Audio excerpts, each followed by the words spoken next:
తెలంగాణలో కొందరు నాయకులు ఇక్కడ అనేవారు ఏమని, మీ కాన్సెప్ట్ చాలా పెచ్చగా ఉంది అని కొందరు నాయకులు పదే పదే అనేవారు. ఇప్పుడు అవి లేకుండా పోయినాయి అన్నారు. అందులో దిష్టి అని వాడలేదు, తెలంగాణ ప్రజలని వాడలేదు, తెలంగాణ నాయకులని వాడలేదు, కొంతమంది అన్నారు. అది కరెక్ట్ చేసుకోవాలి. తెలంగాణ ప్రజలను కానీ తెలంగాణ దిష్టి అనేవాడు వాడారు కానీ కొంతమంది నాయకులు అన్నారు. దిష్టి అనేవాడు వాడారు పవన్ కళ్యాణ్, ప్రజలు అనలేదు. అవును, అనలేదు. ఎస్, ఆనాడు తెలంగాణ ప్రజలు అన్నాడు అంటున్నాను. ఇక్కడ దిష్టి, ఇక్కడ నేను మాట్లాడేది ఏంటంటే, కాళోజీ గారు ఒక మాట మాట్లాడారు.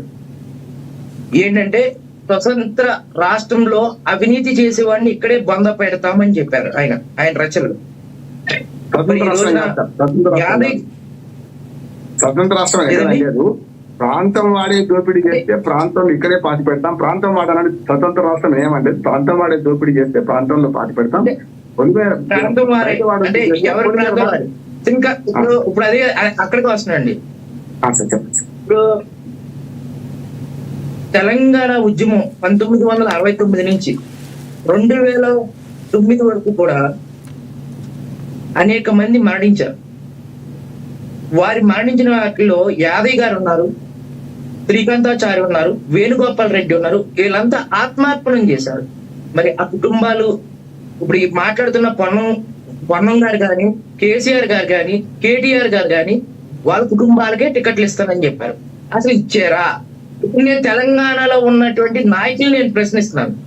ఏంటంటే, తెలంగాణ కోసం అసువులు బాసినటువంటి శ్రీకాంతాచారి ఈ కుటుంబాలకి మీరు ఎందుకు టికెట్లు ఇవ్వలేదు? మీరు ఏం చెప్పారు? తెలంగాణ కోసం ఎవరైతే బలిదానాలు చేశారో వారి కుటుంబాల వారికే టికెట్లు ఇస్తామని చెప్పారు. మీరు తెలంగాణ మోసం చేసినటువంటి జోకులు. మీరు తెలంగాణ పేరు చెప్పి పబ్బం గడిపిన రాజకీయాల్లో ప్రాంతీయ ఉద్దేశాలు రెచ్చగొట్టి అనేక కుటుంబాలు ఆత్మార్పణం చేసుకుంటే ఆ కుటుంబాలు న్యాయం చేయలేనటువంటి ద్రోహులు. మీరు మాట్లాడేటువంటి నైతిక అర్హత లేదు. శ్రీనివాస గౌడ్ అని చెప్పి ఒక కానిస్టేబుల్ తెలంగాణ డ్యూటీలో జై తెలంగాణ అన్నందుకు ఆయన సస్పెండ్ చేస్తే 3 సార్లు తెలంగాణలో స్వతంత్ర తెలంగాణలో ఏర్పడిన 3 ప్రభుత్వాల్లో న్యాయం చేయలేనటువంటి దద్దమ్మలు మీరా మాట్లాడేది? టాపిక్ మీద మాట్లాడండి సార్. టాపిక్ రండి సార్. నిన్న కూడా చెప్తానండి. రామోహన్ గారు ఆగండి. నేను చెప్పాను కదా, రామోహన్ గారు ఆగండి. నేను చెప్పాను కదా, టాపిక్ లోకి వస్తారేనా? రామోహన్ గారు ఆగండి.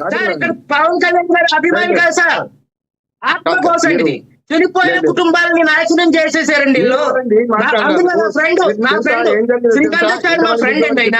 సార్ మీరు రామోహన్ గారు నేను మాట్లాడినప్పుడు మాట్లాడలేదు సార్. ఇక్కడ నన్ను కంప్లీట్ గారు తెలంగాణ కోసమే మాట్లాడలేదు, తెలంగాణ ఉద్యమం కోసమే మాట్లాడుతున్నా. నేను తెలంగాణలో ఉద్యమంలో బలిదానాలు చేసినటువంటి నా స్నేహితులు ఎంతో మంది ఉన్నారండి. వారి కుటుంబాల దగ్గరికి వెళ్తున్నాను నేను. వరంగల్లో ఉన్నారు మా స్నేహితులు. వాళ్ళ దగ్గరికి వెళ్తుంటే ఇప్పటికీ కూడా, అయ్యా మేము ఉద్యమాల పేరుతో మా కుటుంబం చిన్న భిన్నం అయిపోయింది, మా అబ్బాయి చదువు మానేశాడు, బీటెక్ సెకండ్ ఇయర్ లో చదువు మానేశారు, ఇప్పుడు చదువుకి వెళ్లకుండా టాపీ పనికి వెళ్తున్నాడని కుటుంబాలు, లక్షలాది కుటుంబాలు ఉన్నాయండి ఈ రోజున. వారి యొక్క ఆవేదన తీర్చవలసినటువంటి నాయకులు ఇంకా తెలంగాణ పేరు చెప్పి మాట్లాడుతూ ఉన్నారు.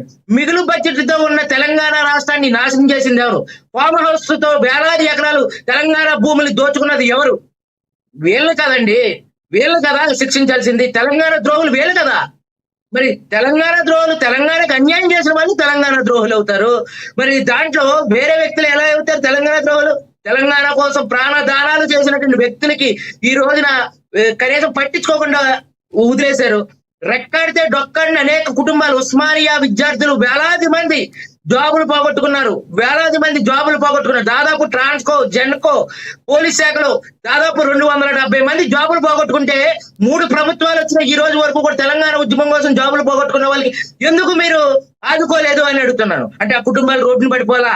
మీ తెలంగాణ వచ్చి మీ పదవుల కోసం, మీ రాజకీయ పబ్బం కోసం, మీరు అవినీతి సంపాదన కోసం ఈ రోజున తెలంగాణ కోసం బలిదానాలు చేసిన కుటుంబాలు నాశనం అయిపోవాలా? జీవోత్సవాల్లో బతుకుతున్నారు.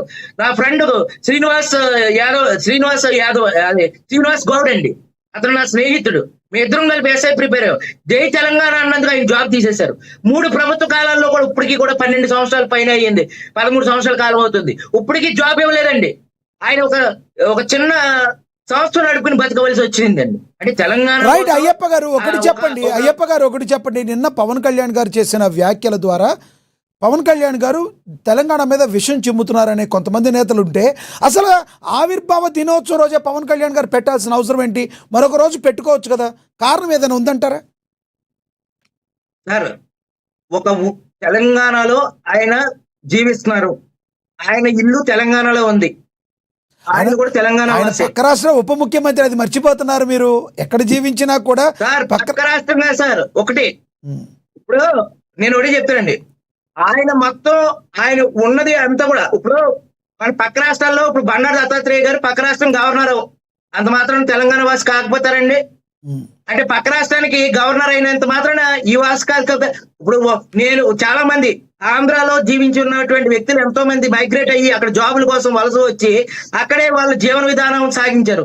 ఆ రకంగా అయితే కేసీఆర్ గారి విజయనగరం అని చెప్పి ఆధారాలతో కూడా చెప్తున్నారు. ఆయన మూలాలు కూడా చెప్పినటువంటి ప్రస్తావించినటువంటి సందర్భం ఉంది. ఆ రకంగా ఆయన కూడా తెలంగాణ కోసం మాట్లాడేటువంటి హక్కు లేదు. 130 కోట్ల భారతీయుల యొక్క అయ్యగాజీలండి భారతదేశం, అందులో ఒక భాగం తెలంగాణ. అంతేగాని తెలంగాణ ఒకరిది కాదండి, 130 కోట్ల భారతీయులండి తెలంగాణ. ఒక వ్యక్తిది కాదు, ఒక ఇది కాదు. తెలంగాణకు అన్యాయం జరిగితే మాట్లాడండి, తెలంగాణకి ఏదైనా రావాల్సి ఉన్న దాని గురించి మాట్లాడండి, తెలంగాణకి నష్టపరిచిన వ్యక్తుల్ని పోరాటం చేయండి. అంతేగాని ఈ రాజకీయ పబ్బం గడిపి ప్రాంతీయ వాదాల పేరుతో తెలంగాణని ఇంకా విచ్ఛిన్నం చేయొద్దు. తెలంగాణ మిగులు బడ్జెట్ లో ఉన్న తెలంగాణ రాష్ట్రాన్ని లోటు బడ్జెట్ లో తీసుకెళ్లింది ఎవరు? కాళేశ్వరం ప్రాజెక్టు కోట్లు దొబ్బి తినేసింది ఎవరు? ఉస్మానియా ఆసుపత్రి కానీ, అలాగే మనకి పంజాగుట్ట ఆసుపత్రి, నిమ్స్ కానీ, ఇటువంటి ఆసుపత్రిలో సరైన వైద్యం కాక దవాఖానాకి వెళ్తుంటే పేదవాళ్ళందరూ కూడా దవాఖానాకి వెళ్తుంటే ఏం చేస్తున్నారు? ఇంకా తండా ప్రాంతాలు తండాలుగానే మిగిలిపోయాయి, గిరిజన ప్రాంతాలు గిరిజనగా ఉన్నాయి, ఎస్సీ ఎస్టీలకి ఇంకా సప్లైన్ మీదులు అమలు కాక అనేక ప్రాంతాలు ఇంకా తెలంగాణలో వెలువడే ఉన్నాయి. మరి వాళ్ళకి ఎందుకు న్యాయం చేయట్లేదు? వారందరికీ న్యాయం చేయండి. తెలంగాణ కోసం న్యాయం చేయవలసిన బాధ్యత ప్రతి భారతీయుడి మీద ఉంది, ప్రతి తెలంగాణ వ్యక్తి మీద ఉంది. ఇది తెలంగాణ అనేది. సో మీరు నిన్న పవన్ కళ్యాణ్ గారు మాట్లాడిన దానిలో ఎటువంటి తప్పు లేదు అంటారు. నిన్న స్పీచ్ కూడా ఎందుకు? తెలంగాణ కవులు గద్దర్ గారు కానీ, కాళోజీ గారు కానీ ఎంతో మందిని గౌరవంగా వాళ్ళు తెలంగాణలో గద్దర్ గారు ఏరా తమ్ముడు అనేంత స్వాతంత్రం కలిగి ఉంది. ఆయన వీడియోలు కూడా చూసాం. ఇప్పుడు ఎప్పుడైనా సరే పవన్ కళ్యాణ్ గారు ప్రాంతీయవాదాలని ఇట్లా రెచ్చగొట్టలేదు. పవన్ కళ్యాణ్ గారు తనకు తోచిన సాయం తెలంగాణ కోసం చేశారు. ఆయన తెలంగాణ కోసం అనేక కష్టాలు పడ్డారు.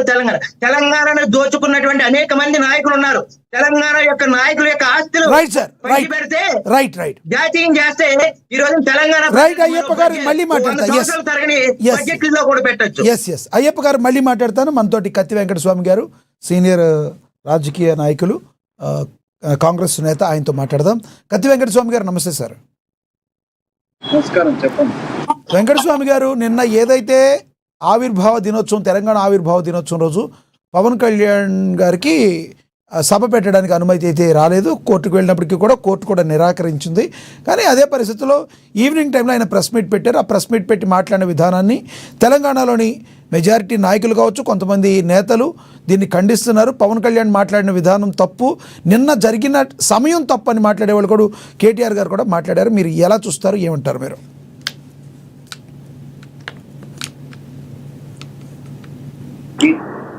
మిత్రులు అయ్యప్ప గారికి, మీకు నమస్కారం.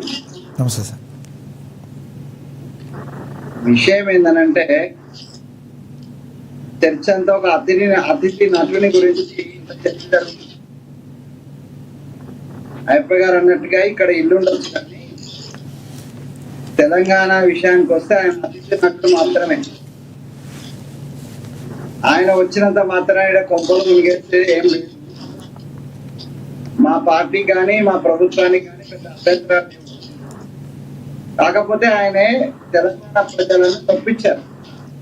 తెలంగాణ ప్రజల మనోభావాలు నచ్చుకునే విధంగా గతంలో చాలాసార్లు మాట్లాడాడు. ఆ మాట్లాడిన వాటికి వివరణలో, ఆ మాట్లాడిన వాటికి క్షమాపణ చెప్పిన తర్వాత తెలంగాణ వస్తే బాగుంటుంది. ఈయన రాజకీయ నాయకుడి కంటే ఎక్కువ సినిమా యాక్టర్. ఇప్పుడు ఇక సినిమా యాక్టర్ వచ్చి ఇక్కడ అతిథి నటుడుగా వచ్చి నేను నటన చేస్తానంటే తెలంగాణ ప్రజలు గతంలో ఆంధ్ర ఆధిపత్యం కింద ఉన్నటువంటి గుడ్డి ప్రజలు, ఎడి ప్రజలు కాదు, చైతన్యం వచ్చినటువంటి ప్రజలు. ఒకవేళ మీరు మాతో మాట్లాడిస్తున్నారు కానీ నేను మీడియా వాళ్ళని ఏమంటున్నానంటే, నేను రిక్వెస్ట్ చేస్తున్నా మీడియా వాళ్ళని మాతో మాట్లాడించడం కాదు, టీవీలలో మీరు ప్రజల మధ్యకి వెళ్ళి ప్రజల స్పందనను మీరు తీసుకుంటే అది ప్రసారం చేస్తే ఉపయోగకరంగా ఉంటుందని నేను అనుకుంటున్నా. అప్పుడన్నా కూడా అయ్యప్ప లాంటి వాళ్ళు, లేకపోతే జనసేన నాయకుడికి సపోర్ట్ చేసేటువంటి మిత్రులు, లేకపోతే మిగతా వాళ్ళకు కొద్దిగా రియలైజ్ అవసరం. మాతో మాట్లాడితే వాళ్ళు రాజకీయమే అనుకుంటారు, మేము మాట్లాడితే రాజకీయమే అనుకుంటారు. రాజకీయ అవసరాలు చూస్తే మేము మాట్లాడినాం, పొన్నం ప్రభాకర్ మాట్లాడినాం అనుకుంటారు. సో మేము రాజకీయంగా పవన్ కళ్యాణ్ ఒక పార్టీ నాయకుడిగా ఆయన దేశంలో ఎక్కడ తిరిగినా, తెలంగాణలో తిరిగినా మాకు అభ్యంతరం లేదు. రాజ్యాంగం ఆ వెసులుబాటుని